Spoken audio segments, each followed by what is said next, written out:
రెండో కారణము ఆయన జీవిత విధానం. ఎవరైనా చెప్పగలుగుతారా మన గురించి, మన కుటుంబం గురించి, మన పిల్లల గురించి, మన వ్యక్తిగత జీవితం గురించి వీరు నీతిమంతులు అని ఎందుకు చెప్పలేరంటే మనం క్షమించలేము. ఎందుకు చెప్పలేరంటే మనం ప్రేమించలేము. ఎందుకు చెప్పలేరు అంటే మనం అర్థం చేసుకోలేము. ఎందుకు చెప్పలేమంటే మనకు కుట్ర కుతంత్రాలు ఉంటాయి కాబట్టి. ఈయన నీతిమంతుడు.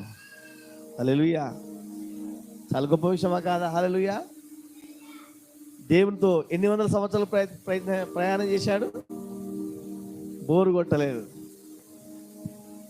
కొట్టలేదు. దేవుని సన్నిధి అంటే బోరు కొట్టలేదు. దేవునితో మాట్లాడమంటే బోరు కొట్టలేదు.